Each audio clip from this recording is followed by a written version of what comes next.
بسم اللہ الرحمن الرحیم۔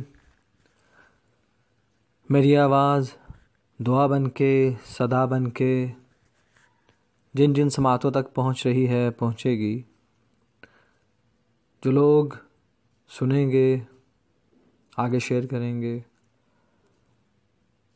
ان سب کی خدمت میں مجھ ناچیز حقیر فقیر عاجز کا سلام پہنچے۔ میں اللہ رب العزت سے آپ سب کے لیے خیر، امن، سلامتی اور بے شمار رحمتوں کا تقاضا کرتا ہوں، کرتا تھا اور کرتا رہوں گا۔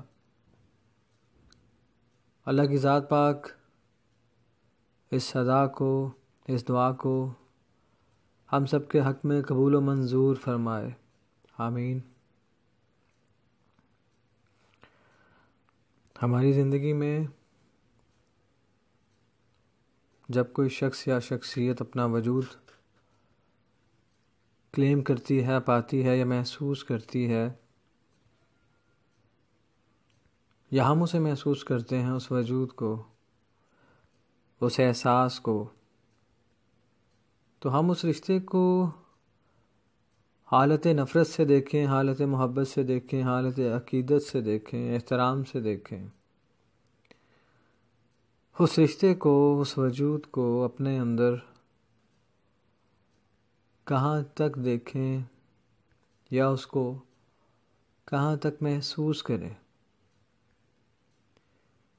یہ ہمارے اختیار سے بہت باہر کی بات ہوتی ہے۔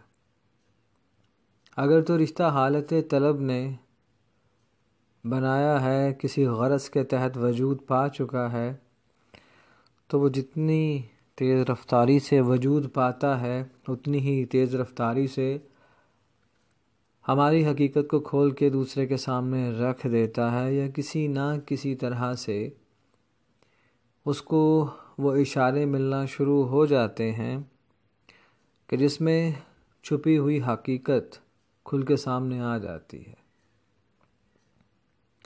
اگر اس رشتے کا وجود عقیدت اور احترام سے جڑا ہوتا ہے تو ہمارے پاس اکثر و بیشتر الفاظ کی قلت اور کمی رہتی ہے۔ دل کرتا ہے کہ زیادہ سے زیادہ ہم سنیں، وہ وجود کہے، بولے، اپنا آپ بتائے، اپنا آپ دکھائے، ہم جانے انجانے میں اسی کا ذکر کریں، اسی کی بات کریں، اس کے الفاظ کو، ان الفاظوں کی کشش کو اپنے اندر اس طرح سے محسوس کریں کہ ہم بھی وہی الفاظ ادا کرنا چاہیں۔ ہماری زندگی میں یا ہمارے روزمرہ کے معمولات زندگی میں بہت سے ایسے کڑوے کردار بھی موجود ہوتے ہیں کہ جن سے ہم پتہ نہیں ملنا چاہتے ہیں یا نہیں، دیکھنا چاہتے ہیں یا نہیں، اور بعض کردار انہی میں سے ایسے ہوتے ہیں کہ جن کے ساتھ زندگی گزارنا پڑتی ہے۔ رشتے ختم نہیں کیے جا سکتے، ان میں ترامیم کی گنجائش نہیں ہوتی، ان کو ساتھ لے کے چلنا پڑتا ہے۔ تو اس رشتے کو معتدل کرنے کے لیے اللہ کی ذات پاک آپ کے ساتھ یا آپ کے اندر یا آپ کی زندگی میں کوئی نہ کوئی ایسی مٹھاس پھر شامل فرما دیتے ہیں کہ جس کی لذت آپ کو اپنے ساتھ موجود اس زہریلی یا کڑواہٹ کی اتنی زیادہ اہمیت محسوس نہیں ہونے دیتی۔ اب یہ ہم پہ ہے کہ ہم پہ مسلط کیا ہوا، یا ہم نے خود پہ مسلط کیا کروایا۔ ہم نے ارادی یا غیر ارادی طور پہ اپنے ساتھ کس چیز کو لگا لیا۔ وہ کڑواہٹ شاید ہمیں لگ رہی ہو کہ وہ کڑواہٹ ہے، یا وہ مٹھاس جو ہمیں لگ رہی ہو کہ وہ مٹھاس ہے، شاید ہم غلط سوچ رہے ہوں۔ اگر صحیح بھی سوچ رہے ہیں تو پھر بھی اپنی اصلاح کی تو ضرورت رہے گی۔ یہ رنگ ہیں، یہ وہی رنگ ہیں کہ جن کا تعلق شعوری طور پہ یا لا شعوری طور پہ ہم سے جڑ تو جاتا ہے، مگر جب یہ رنگ اپنا آپ ظاہر کرتا ہے، چڑھنا شروع ہوتا ہے، ہم قبول کریں نہ کریں، محسوس کریں نہ کریں، یہ رنگ پھر اپنی مرضی سے اترتا ہے۔ اس کا تعلق کسی ذات پات، مذہب، قد، خوبصورتی سے نہیں ہوتا۔ یہ آکسیجن کی طرح ہے یا ہوا کی طرح ہے، جب چلے گی تو سب کے لیے ایک جیسی۔ یہ روشنی کی طرح ہے، جہاں جہاں روشنی وجود پائے گی وہاں وہاں یہ سامنے آ جائے گی۔ شاید یا یقینی طور پہ یہ اس خوشبو کی طرح بھی ہو سکتی ہے،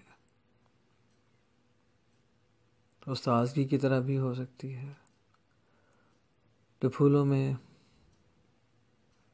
لہجوں میں، انداز میں، اقرار میں، انکار میں اپنا آپ ظاہر کرتی رہتی ہے۔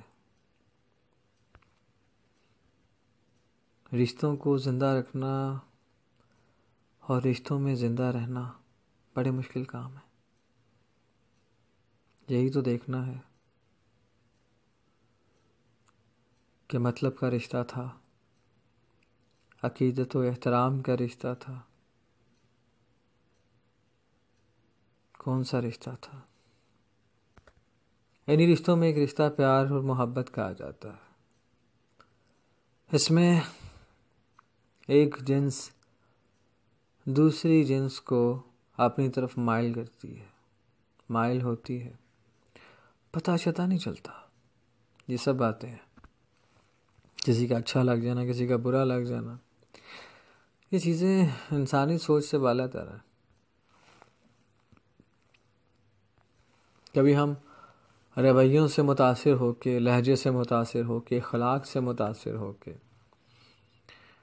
جان و مال سے متاثر ہو کے اسے محبت کا نام دے دیتے ہیں، جبکہ محبت کبھی بھی کسی کا سہارا لے کے وجود اختیار نہیں کرتی، یہ بے سہارا ہوتی ہے۔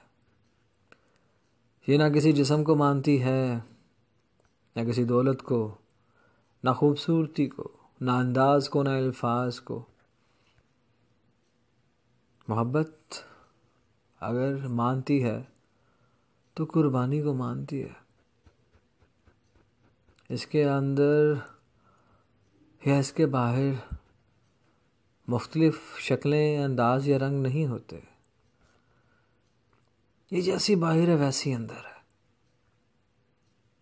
اس کو راستہ نہ بھی دے تو یہ لے لیتی ہے، اس کو روکنا چاہے تو یہ ڈبل طاقت کے ساتھ آتی ہے، اسے پیچھے ہٹنا چاہیں تو اس کی کشش اور بڑھ جاتی ہے۔ ٹھوکریں کھا کے یا گر کے، حالت تلاش میں، حالت صبر میں، حالت شکر میں، حالت یقین میں، یہ کسی بھی حالت میں آ کے دستک دے کے آپ کو بتا دیتی ہے کہ ہاں اب یہ وقت کمال نہیں، جمال نہیں، یہ وقت دھمال ہے۔ تیرے اندر اب جو ساز بجے گا یہ پہلے کبھی بھی نہیں بجا تھا، نہ کسی نے سنا تھا، نہ کسی نے سنایا تھا۔ یہ مایا گیس جیسی ہے، ہر برتن میں ویسی ہو جاتی ہے، ہر رنگ میں ڈھل جاتی ہے، مگر یہ نیچے سے اوپر بھی جاتی ہے اور اوپر سے نیچے بھی آتی ہے۔ یہ کشش ثقل کے ثقیل نظام سے پاک ہے۔ یہ آنکھوں سے، لفظوں سے، آپ کے ایکٹ اور ری ایکٹ سے اپنا وجود بتاتی ہے کہ آسیب بن کے میں اس وجود کا حصہ بن چکی ہوں۔ اب مجھ میں جو بول رہا ہے، جو بول سکتا ہے، جو بولے گا، جو مسلسل بول رہا ہے، وہ جو وجود ہے، وہ کسی کو قبول ہے یا نہیں، مگر مجھ میں شامل ہو چکا ہے۔ کوئی اس رنگ کو سمجھے گا یا نہیں، کوئی اس رنگ کی قدر کرے گا یا نہیں، کوئی اس رنگ کو اپنا رنگ مانے گا یا نہیں، میں تو مان چکا ہوں۔ مجھ میں اب میرا وجود نہیں ہے۔ میں سلسلہ کمال سے نکل چکا ہوں، جمال سے نکل چکا ہوں۔ میں تو اب وہ طلبگار بنا ہوں کہ جس طرح یار کہے بسم اللہ۔ میں اس سردی اور گرمی کی قید سے، اس بھوک اور پیاس کی قید سے، بہت سے اعزازی اور ملاوٹی الفاظ کی قید سے آزاد ہو چکا ہوں، اور میری آزادی کا سب سے بڑا جو منظر ہے وہ میرے باہر نہیں، میرے اندر ہے۔ میرے اندر جو اس لمحے کیفیت ہے، اگر میں اس کو بیان بھی کرنا چاہوں شاید میں بیان کر دوں، مگر سننے والے نہیں سمجھ سکیں گے۔ میں چاہوں بھی تو، میں کوشش کر دیکھوں بھی تو، نہ میں سمجھا پاؤں گا، نہ میں بتا پاؤں گا۔ الٹا یہ لوگ مجھے وہ دیوانہ کہیں گے کہ جس کو اب دین و دنیا کی کوئی خبر نہیں۔ میں کیسے کہوں؟ میں ان الفاظ کا چناؤ کیسے کروں کہ میں ان دنیاوی فتووں سے بچ جاؤں؟ میں کیسے دکھاؤں اپنے سینے کو چیر کر کہ میرے اندر، میری ہر دھڑکن میں، میری نس نس میں، میری روم روم میں جو وجود ہے وہ عطا ہے، جو وجود ہے وہ انعام ہے، جو وجود ہے وہ رحمت ہے، جو وجود ہے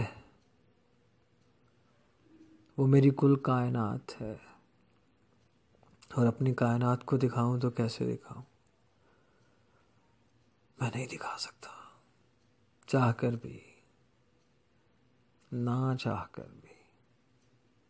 ہاں مگر اتنا ضرور کہوں گا کہ بہت سے دکھ، درد اور تکالیف ایسی ضرور ہوتی ہیں کہ جن کو بیان کرنا،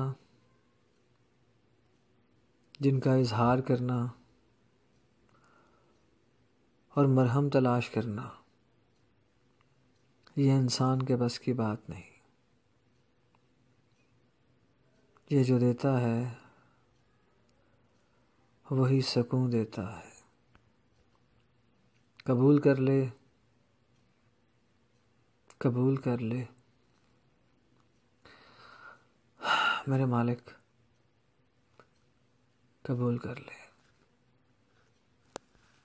آمین، آمین ثم آمین، آمین ثم آمین۔